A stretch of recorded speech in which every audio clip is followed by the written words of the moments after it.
I came home from a one-day work trip to find out that my 10-year-old daughter had been made to scrub someone else's vomit off a bathroom floor after my in-laws put her to work in their restaurant, while my husband went to the zoo with his other children. I didn't scream. I did this.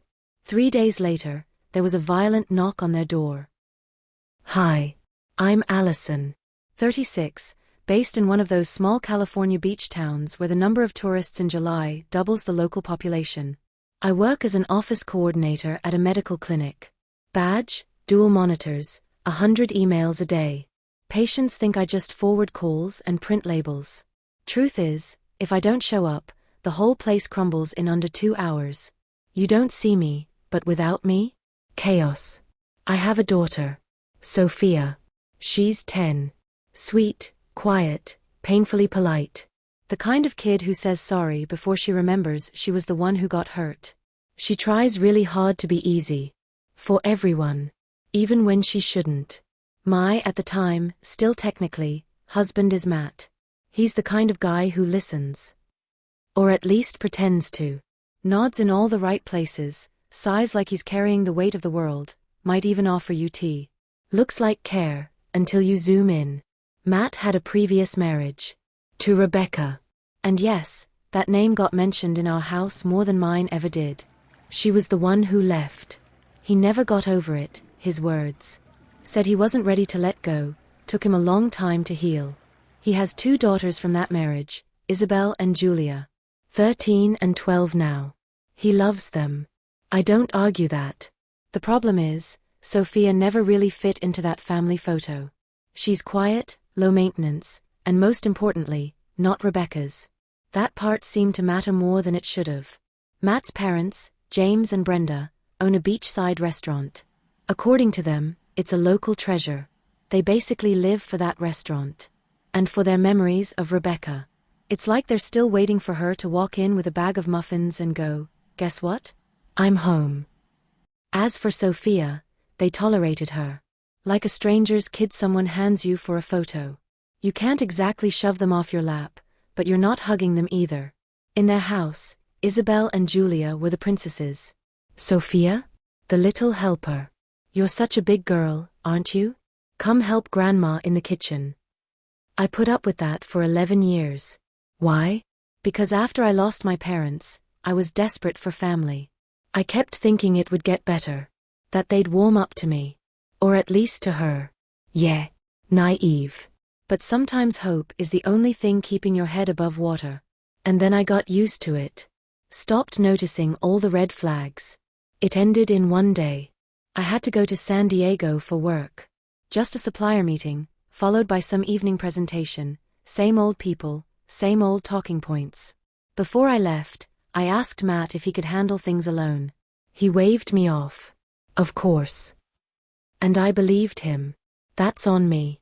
I came home late. Almost midnight. The house was quiet.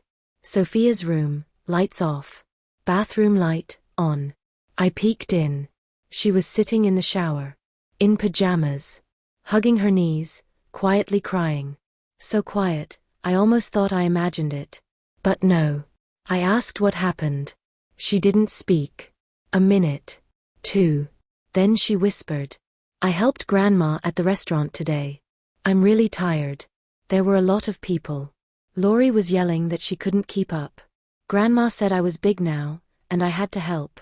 She promised $30 and dessert if I did well. I tried. I really did. She was rubbing her arms like she was trying to scrub the whole day off. I sat beside her. Held her. Ran my fingers along her wrists. Red. Scratched up. What kind of help? I asked. Washing dishes. Carrying boxes. Sweeping. And then, a man. He threw up in the bathroom. Grandma said I'd be brave if I cleaned it. I wasn't scared. I did it. It was just gross. That last word came out in a whisper. Like she was ashamed it bothered her. I pulled her closer. You weren't supposed to do any of that, sweetie.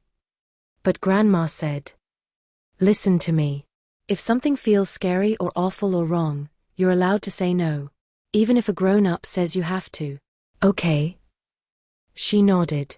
Barely. I was boiling inside.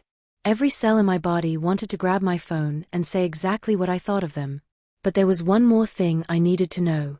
And it had to come from her. Where was Dad? She looked down. He went to the zoo with Isabel and Julia. In LA. He said I shouldn't go 'cause it's far and I get car sick. And they didn't give me the money. Grandpa said I need to learn to work. That I should be ashamed for asking to be paid for helping family. She said all that calmly. Like it was a weather report. Her voice only cracked at the end. I didn't yell. Didn't cry. Just nodded like she'd handed me a spreadsheet. And held her tighter. You did great today, sweetheart, I told her. Tomorrow, we're going out for cake. The biggest slice we can find. And we'll go to the zoo. Just the two of us. Sound good? Sophia nodded. Softly. Almost smiled. That heavy, too adult look disappeared from her face. I put cream on her hands. Tucked her into bed. And stayed there. No phone. No plans. Just me and her. One thought played on a loop in my mind. That's it. No more. We're done here. Matt was asleep. Peacefully. Even snoring a little, like a man who'd had a great day. I stood in the doorway, watching him like you'd look at a stranger who used to be someone. He didn't even flinch when I walked in. Maybe he was really out cold. Maybe he just pretended to be. Honestly, I didn't care. He was fine. Took his daughters to the zoo. Snapped a few pictures. Posted a story with ice cream and a #dadlife caption. The sun was shining. The girls were smiling. A good day, all around. Meanwhile, my daughter was cleaning vomit out of a toilet in his parents' restaurant. I couldn't sleep. I just laid there in the dark, staring at the ceiling, thinking. How the hell did we get here? When did I start acting like this was okay? Like it was normal to swallow it all down, smooth the edges, make excuses? They didn't mean harm. It's not that bad. I remembered how I met Matt. Charity fundraiser at the clinic where I work. He was a guest, standing by the wine table, listening to someone talk, nodding politely. Calm, polite, that rare kind of guy who actually seems to be listening and not just waiting for his turn to speak. I wasn't exactly at my best. 6 months after the crash. Both of my parents gone instantly. Drunk driver. Head-on collision. Back then, I was running on autopilot. I worked, ate, functioned, but I wasn't really there.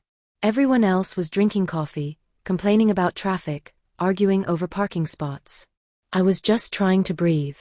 Matt felt like an anchor. He didn't get awkward when I was quiet. He didn't interrupt when I talked about my mom. He brought food when I forgot to eat. Made omelets with goat cheese and spinach. Funny how I still remember the taste. With him it felt like maybe, I could come back to life. But even then, there was a shadow standing behind him. Rebecca. His ex-wife. He talked about her all the time. Sometimes annoyed, sometimes hurt, always confused. I did everything for her, he said. And she just walked out one day. No warning. Filed for divorce, and that was it. I listened. I sympathized. I believed him. He didn't seem like the kind of guy who could wreck someone's life. He looked like safety. Maybe I didn't want to dig too deep. I was alone. I wanted someone to hold my hand while everything else fell apart. I wanted someone to stay. So we got married. And there were red flags. Not loud, not dramatic. Just a slow drip of little things. Year after year. Like when he'd say, "You don't mind if I take the girls for a picnic, do you? You and Sophia can stay home." Sophia was 3. She just started asking to go on picnics with us. She had this dream, basket of cookies, plaid blanket, ladybugs. But no ladybugs for us. Family logistics. Then Isabel joined a theater group. School plays every semester. Matt never missed one. First row. Flowers in hand. He said it was important to show up when a kid steps on stage. And when Sophia had her first art show at the studio. He forgot. Later he said, "Oh, I thought it was just a class thing. You guys don't have an audience, right?" I kept it in. But it stung. Then there were the little jabs from his mom. Wrapped in politeness. Comparisons. Hints. Glowing Rebecca nostalgia. Once, Brenda decided to pass down the family cake recipe. One Rebecca used to make perfectly. Brenda said, Rebecca had a real talent for it. But you're trying, Allison, and that's what matters. I threw the cake in the trash. No one noticed. When Sophia was 8, she got really sick. Fever over 103. I didn't sleep all night. The next morning Brenda came over to check in, and said, Rebecca always handled things like this calmly. You seem a little sensitive. Thanksgiving. Brenda made little place cards. Isabel, our actress. Julia, future scientist. Sophia, our little helper. I sat there thinking, why am I trying so hard to belong to a family that clearly doesn't want us? First I got angry. Then I got used to it. Then I started making excuses. They just need time to adjust. Maybe I really am overreacting. I'm sure they didn't mean it like that. And then I stopped noticing altogether. Like when Sophia would bring water to the table, pass out napkins, sit last. Or when she got nudged to the edge in family photos, just scoot a little right, sweetie. Or when Brenda praised Julia for baking cookies, but told Sophia, maybe drawing's more your thing. And then came that day. Beach festival. Tourist flood. Restaurant slammed. They needed help. Matt had a reason, of course. Rebecca had called. Asked him to take the girls. And saying no to Rebecca? Not an option. The kids needed entertainment. Some kids, anyway. Sophia didn't count. According to Grandma and Grandpa, 10 is old enough to learn the value of hard work. And by value, they meant unpaid labor. In their restaurant. On a festival weekend. I showed up at the restaurant Monday morning. 10:03 a.m. on the dot. They were closed, no customers, no Brenda or James. Just empty tables, silence, and 2 employees, a guy from the kitchen and a hostess with that dead-inside look that says, I already regret waking up today. I walked in like I meant business. Not angry. Not anxious. Just with that calm, clipped energy you get before a job interview or an IRS audit. Face on, I'm reasonable, I'm polite, I'm not here to bite anyone's head off. Yet. Good morning, I said. My daughter Sophia was here on Saturday. She worked really hard and asked me to check how she did. I'd love to see the security footage, just to tell her she did a great job. Pause. The kitchen guy looked at the hostess. She gave him a shrug, like not it. We can't really show that, she said. You'd have to ask James. I leaned in just slightly.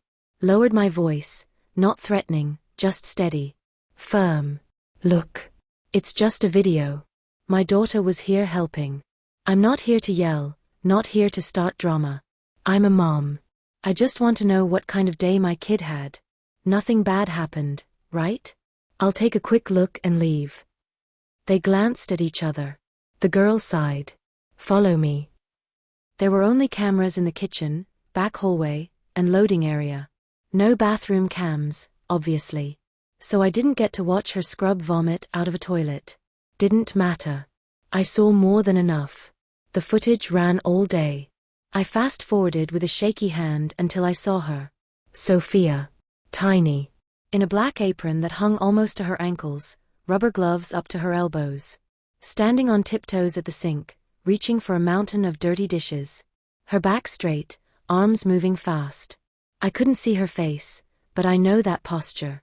That's her I'll be good, I'll do it right, I promise stance. James walked by. Didn't even glance at her. Move faster. We're slammed. Don't slow us down. Cut to the next shot. She's carrying a crate of glass bottles. It's almost as big as she is. She's wobbling under the weight. No one stops her. Then she's dragging a full trash bag across the floor. Barely managing to keep her balance. No one helps. Next clip. Laurie, one of the servers, rushes by with a tray and bumps into her. The tray crashes. Plates everywhere. Laurie snaps. What are you even doing here? You're in the way. Sophia freezes. Doesn't move. Her face turns bright red. And then I see it. She swipes her eyes with the back of her hand. Quick. Like she's scared someone might see her cry. No one sees. No one cares. I felt it right then. That sickening punch to the stomach. Not fear. Something colder. Something sharper. Because this wasn't teaching responsibility. This was exploitation. And my daughter was in the middle of it. Alone. Last clip. Late evening. She's standing by the bathroom door, holding a mop and a bucket. Brenda is next to her. The camera doesn't pick up sound. Sophia nods. Walks inside. That's all the footage shows. But it was enough. I turned off the video. Saved a copy. Walked out, got in my car, and just sat there. 10 minutes, maybe 15. I was shaking. Not crying. Not screaming. Just sitting there, trying to wrap my brain around it. Trying to accept that this wasn't an exaggeration. Not some overblown, emotional misunderstanding. Not Sophia helped out a little. No. This happened. While her dad was off in LA eating churros and taking selfies with his other kids, my 10-year-old daughter was scrubbing toilets and hiding her tears. And nobody, not one adult, thought anything was wrong with that. I came home. Matt was in the living room, laptop on his knees, looking like a man who'd had a tough weekend. Tired. Busy. Focused. Like everything in his life was running smoothly. We need to talk, I said. He nodded without looking up. Is Sophia okay? She spent all of Saturday working in your parents' restaurant while you were off at the zoo with Isabel and Julia. Did you know that? She washed piles of dishes, carried crates, and cherry on top, cleaned vomit out of the bathroom after some drunk customer. She's 10. And your mom said it was good for her character. Matt froze. Closed the laptop slowly. Looked at me like he hadn't understood a single word. Wait, what? Why? I didn't know. Of course you didn't. Because it's easier not to know. Because not knowing means you never have to ask questions. He stood up. Moved toward me, arms out like he was going to pull me into a hug. Allison, this has to be a misunderstanding. I'll talk to them. I swear, it won't happen again. I stepped back. Hard. Your parents don't care about my daughter. About our daughter. And all you do is smooth things over with words. You've never actually done anything. You just disappear. He sighed. I get it. It's awful. But you're wrong. They love Sophia. She's their granddaughter. We'll sit down and figure this out. Right. Just like always. Another talk. Another round of polite smiles. And then back to normal. Tell me something, Matt. Did you ever stand up for her? When she came home from dinner without a gift because they forgot? When she got a mug with a company logo while your girls got bracelets? When your mom called Isabel and Julia the grandkids and referred to Sophia by name? You said nothing. Every single time. I didn't think it mattered that much, he said. I didn't realize it hurt like that. No. You just didn't want to think about it. Because if you thought about it, you'd have to do something. And you never wanted to. He rubbed his face with both hands. It was just one day. One. I honestly didn't think they'd make her work. My mom said she'd help a little. I figured, what, she'd pass out napkins? Maybe carry bread to a table? I didn't know about the bathroom. And what about the zoo? Did you not know about that either? Do you understand how it looks, taking your two older daughters out for a fun day, while the youngest stays behind with a mop and a trash bag? Why didn't you bring her?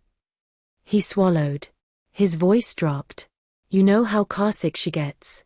I didn't want her to feel sick. I love her too.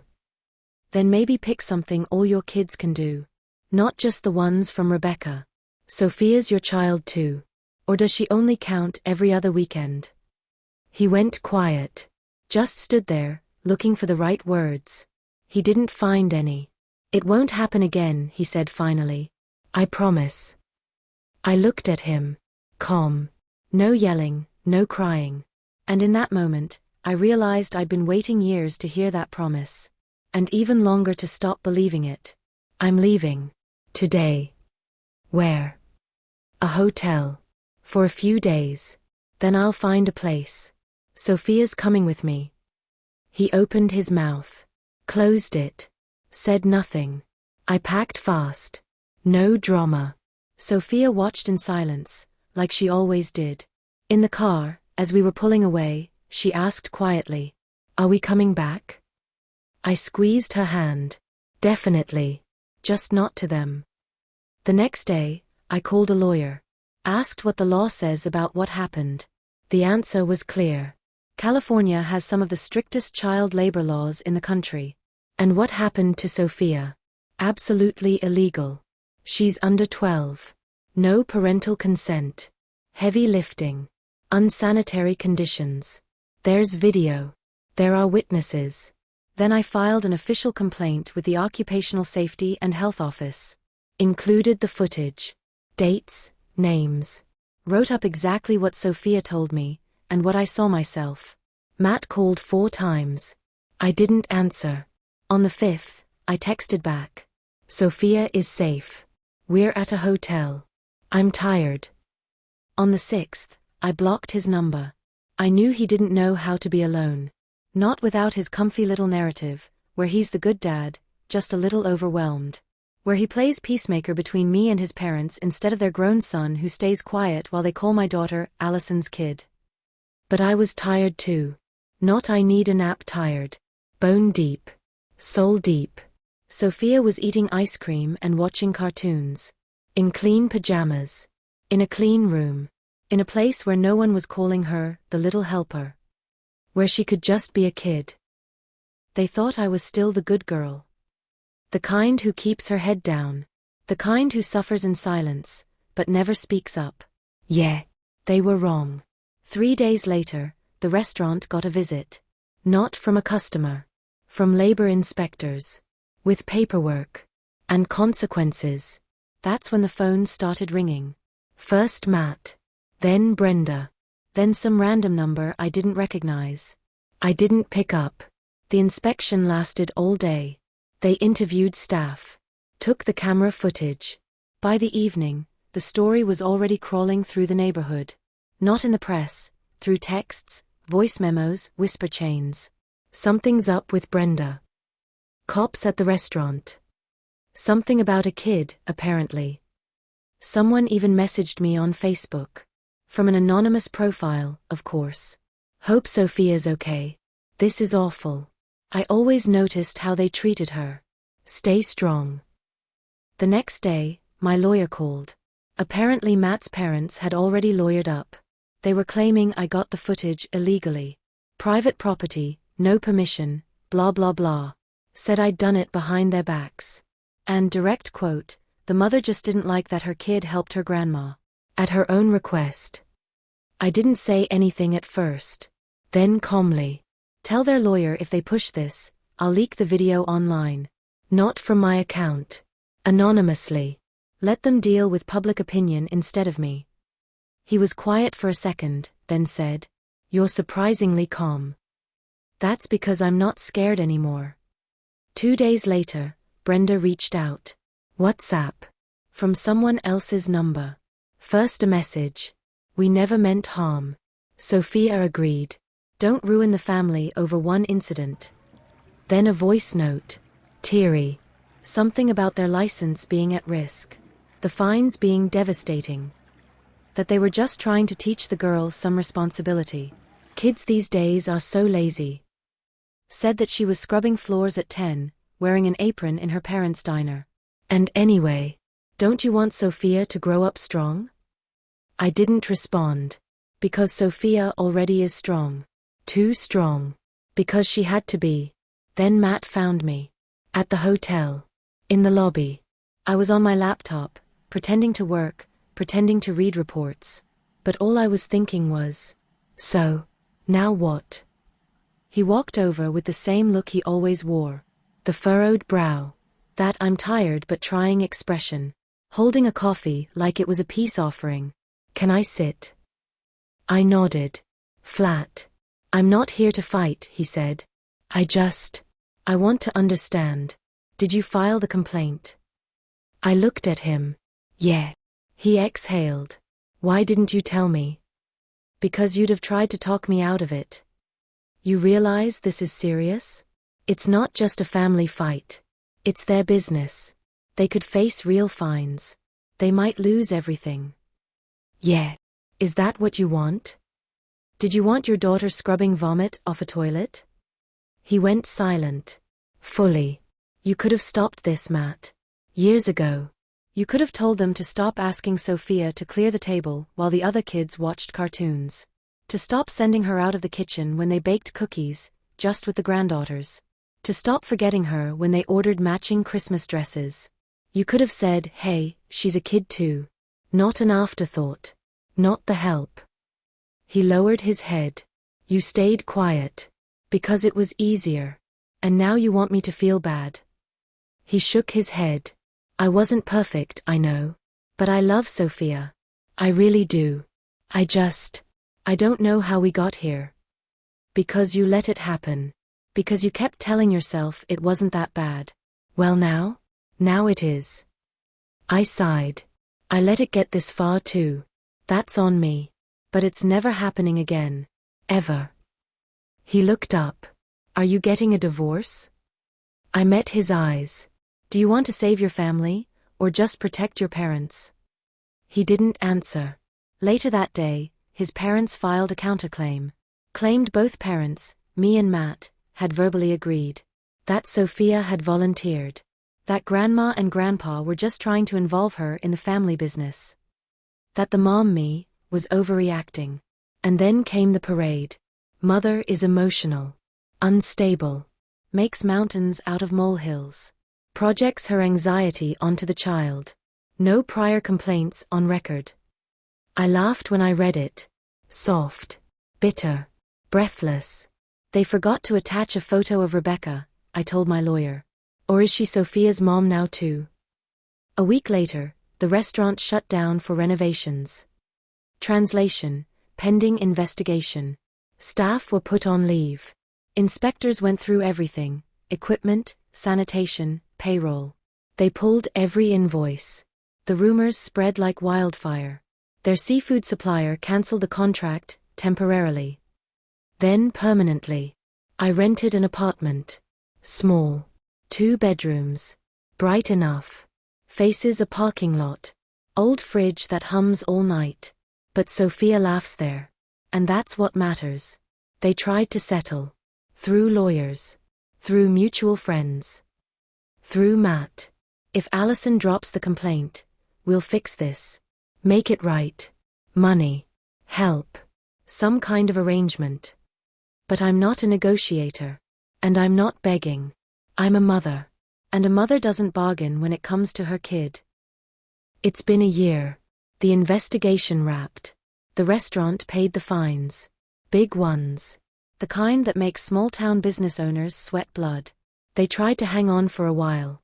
New menu, summer barbecue special, the whole rebranding show. But this is a small town. News travels faster than a waitress on roller skates. And reputation? It's like a porcelain plate. Once it's cracked, good luck gluing it back together. 3 months after the court hearing, they shut down temporarily for renovations. 6 months later, it was permanent. Bankrupt. Too much spent on lawyers, settlements, damage control. But what really ran out was trust. Matt took less of a hit. But yeah, he still got hit. He's a real estate agent. Was doing well before all this. Happy clients, referrals, Mr. Reliable.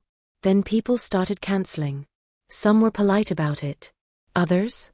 Not so much. Wait, are you that Matt? The one whose parents made a 10-year-old scrub puke out of a restaurant toilet. He got defensive. Tried spinning it into a messy family situation blown way out of proportion. But the internet has a long memory. And so do people around here. I filed for divorce. No screaming matches, no drama.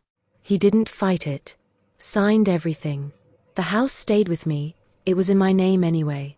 I think Matt just knew it was over. Now it's just me and Sophia. I finally reupholstered the kitchen chairs. The ones I hated for 10 years. Tossed the old curtains. Bought a new kettle. Bright red. Big spout. Small things. But it all feels new. Sophia's almost 12. She's in art school now, working on pieces for her first show. The other day she came up to me and said, "Mom, I want to draw a comic about a girl who defeats a three-headed restaurant monster." I smiled, because I know that girl's gonna win, no matter how many heads the monster has. What do you think? Did I go too far or just far enough? Let me know in the comments. And if you enjoyed the story, subscribe for more.